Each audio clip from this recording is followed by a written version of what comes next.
Namo Buddhaya. Well, question from comments. So one of our viewers have asked from us that he has mentioned, my exams are near, especially final exams. I am totally stressed and I'm tensed. So I feel like not doing anything. Please help me. And the question ended with a sad emoji mark. So I'm extremely passionate about answering these kinds of questions. So in this video, I will be sharing with you some tips and things that you can practice in your daily life to overcome this exam stress and also the stress in any kind of challenges. Okay? So here's the thing. First of all, you have to remember that not only exams makes us fear or stressed. Almost all the challenges that we face in our life, when we face them, we feel stressed and we feel depressed. Okay? We feel the fear. So fear and the stress and this that feeling, that the tense feeling that is inside your mind is a common human reaction. That means you are not alone in this world. Everyone, including myself, and everyone feels this. Okay? Everyone feels that. So you're not alone. So the first thing that you have to understand is what is in your control and what is not. Okay? So let me ask you a question from you. Is the questions that you face in the exam paper, the questions that you get in the exam paper, is it under your control? No, they are not. Okay? You don't know what you're going to face, but one thing that you know is you will be getting one of the questions from the things that you have been taught. Okay? That is for sure, you will get that. So the questions that we get is totally not under our control. How the examiners make the question is not under your control. So if something is not under your control, is it worth worrying about? If you have no anything to do about that, right? If you cannot do anything to change it, no, you don't want to worry about that, because why we should worry about the things that we cannot control or we cannot change? So that is the thing. The exam questions are not under your control. Understand it, first of all. And the next step, what is in your control? Exactly the process, getting ready for the exam, studying, and the amount of hours that you study and the techniques that you use to study, okay? And how productive you become is totally under your control. Okay? So you can do something about that. So if you can change something, if you can do something about that, should you worry about that?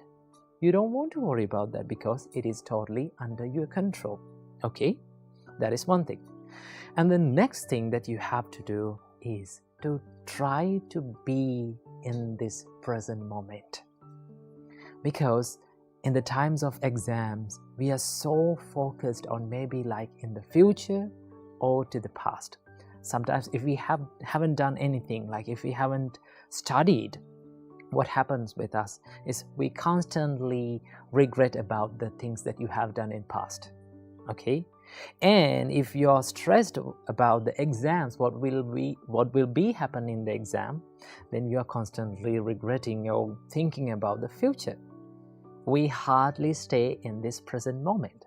So what we can do is we can train our mind to stay in this present moment, because you only own this moment, not the past, not the future, but the present. Okay? So do some meditations, do some mindful exercises to be present, to stay in this moment and make a good choice to study, to make a change in your life.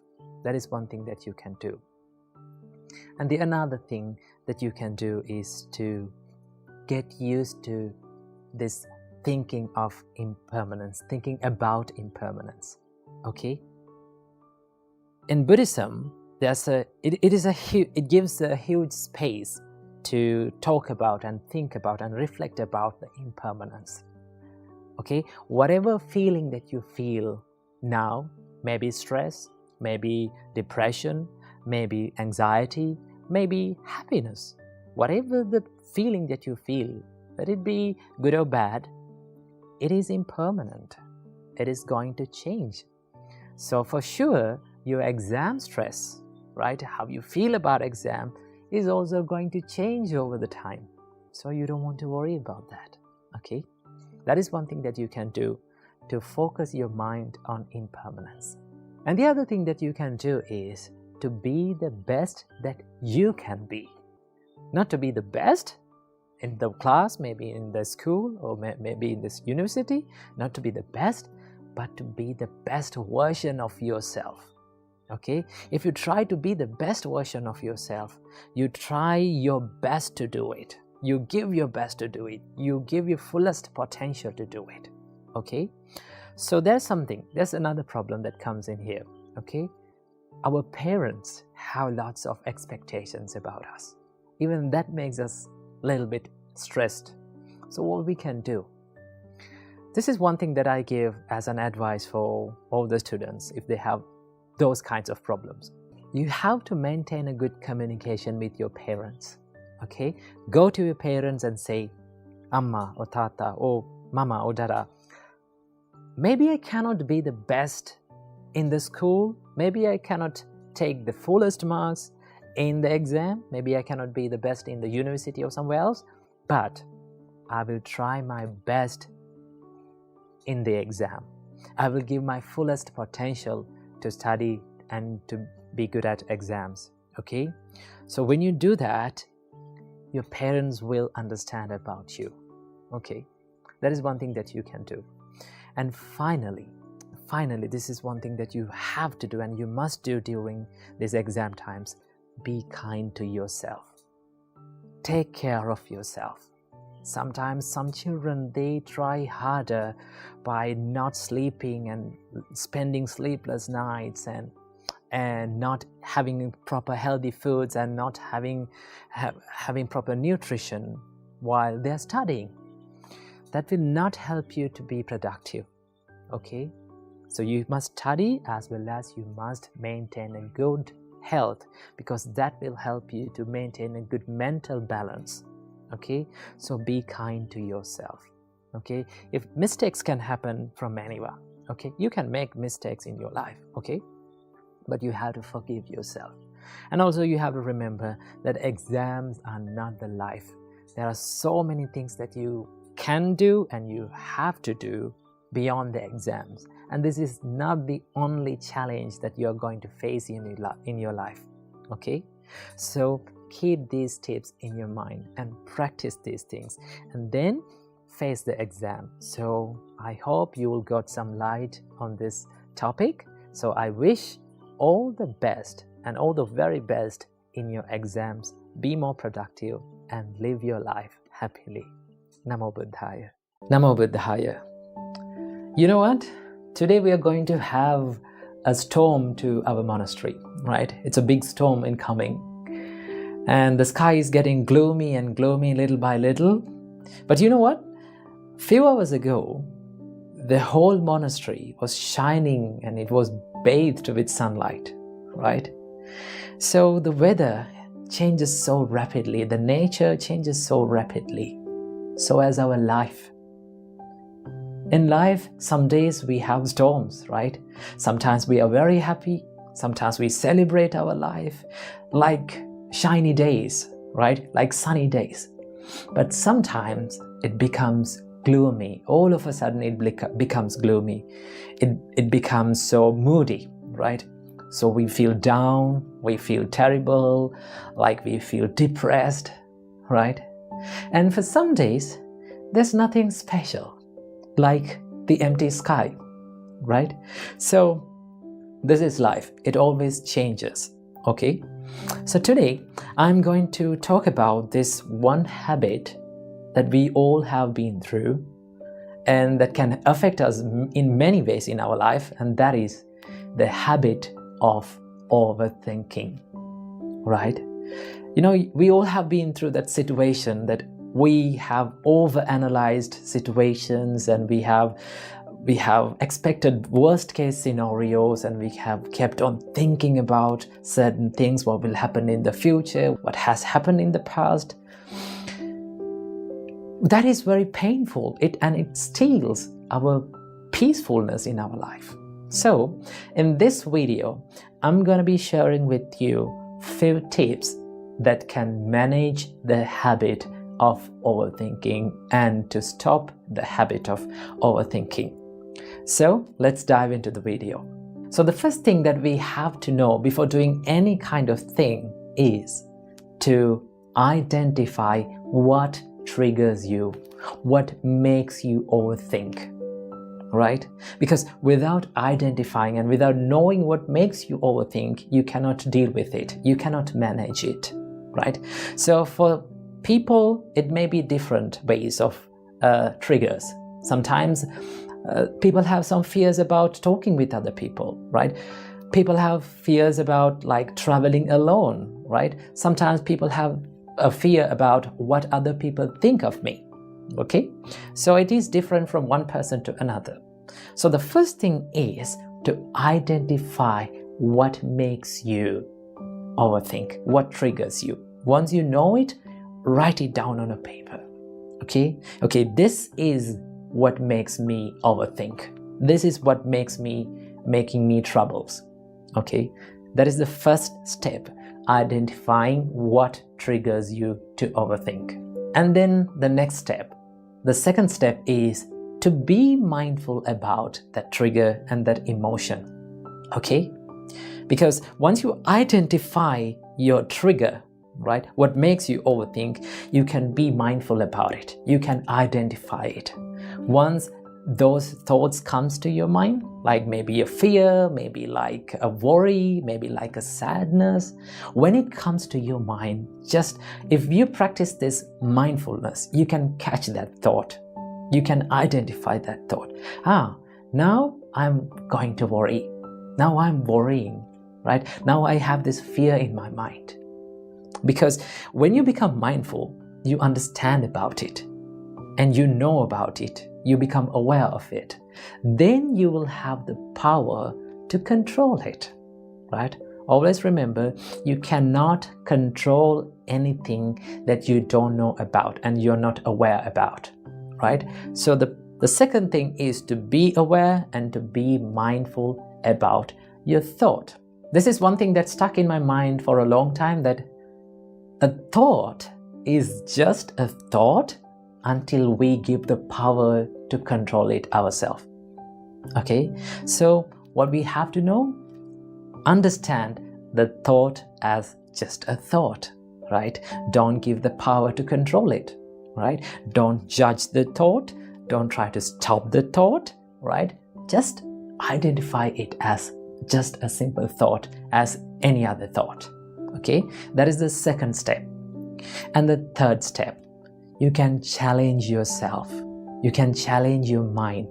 Ask from your mind. Whenever you catch yourself overthinking, ask from your mind, is this real? Am I worrying about a real thing or a realistic thing? Is that going to happen in reality? So when you think about that, you will come across these conclusions. No, it's not going to happen. Why am I worrying about it? Right? Why am I thinking about it? I don't want to do that, right? It will steal my peacefulness. Okay? So when you think like that, you know what is going inside your mind. So the whole point and the whole secret about stopping this overthinking pattern is to know what is going inside your mind. Okay? That is one thing that you can do to challenge your thoughts. And then the next step is to take action. There is no any other remedy for all these problems, all these mental restrictions that you have in your mind other than taking actions. Okay? I don't suggest you to take big actions. What you have to do is to take small step, to do little things that you feel like a fear and a worry about things. Okay, just go for it and take action. If you have a fear of talking with a person, just for a little time, go and talk with him. Plan it and go and talk with him. If you have a fear of traveling alone, just try it a little bit. Okay, it will make you more confident about it. So the fourth step is to take action. Okay, and then the final step. If you feel like your overthinking pattern, your habit is troubling you and it is restricting you and it is holding you back from doing great things and becoming great, then you have to seek for help, right? Remember, you don't have to travel this journey alone. You have to seek for the help from trusted people. It may be your trusted friend, it may be one of your family friends, maybe one of your relations, maybe your parents, maybe a counselor. Seek for help, right? Don't be shy and don't be afraid to ask for help and to reveal what is going inside your mind. When you reveal yourself and when you seek for the help, always there are people who can help you. Okay, so you are not alone in this world. Even 73%, you know that 73% of the young people in the age range of 25 to 35 suffer from chronic overthinking. So you are not alone in this world. Okay, so what we have to do is to first thing to identify what triggers you, second thing to be mindful, and then to challenge your thoughts and take action. And if all those things does not work, seek for the help, and always the help will be given to you. So these are the few things and the little things that you can practice in your life to overcome the pattern and the habit of overthinking. So I wish all the best in your journey of overcoming the overthinking patterns and living a life more productive and more happy. Namo Buddhaya. Imagine you're having a rough day and you're scrolling through social media and you see these nice pictures. People are celebrating their life, having the best days in their life, celebrating and becoming happy. When you see these pictures, what do you feel inside? Sometimes we feel even more stressed and we feel like there's no value in our life. One of the biggest enemies of our happiness is comparing our life with others' lives. There is some sort of jealousy and envy that builds up in our life, in our mind. That is why becoming envious and jealousy and comparing our lives to others is one of the biggest enemies of our happiness. To overcome this, the Buddha introduced a special practice, and that is called mudita. Mudita means appreciative joyfulness. Always remember, when we compare our lives to others, and when you build up that jealousy and envy within yourself, it is not going to help in your success, in your life, right? Sometimes, like we stop in a certain place, okay? We hold on to one emotion and we stay in that envy and jealousy and thinking about other people's lives without making our life successful, without focusing on our life. So the Buddha said, when you see these successful people in the society, when people around you living the best days in their life and your life is not having such experience, always look up to them and think and wish the happiness of them. Okay? That is called appreciative joyfulness. Wish the happiness of beings around you, even though you are going through a tough time. When we see successful people, we should not be jealous at them. It is not going to help us. What we have to do, we have to wish the success on them. When you see someone is having the best days in their life, think of him and say, oh, may he be happy even more. May he have a prosperous and a happy life forever. If you do that, you're not going to give the space for that envy and unhappiness and that negativity in your mind. The more you practice this positive mindset, The more you practice this appreciative joyfulness, you can be happy about yourself, even on the hard days, even though your life is in a tough place. So that is why whenever we see successful people, people having a happy life, we have to wish the happiness of them. That is called mudita. So when we practice this simple Buddhist practice of mudita or appreciative joyfulness, we can be happy about our life, and also we can be peaceful within. Namo Buddhaya.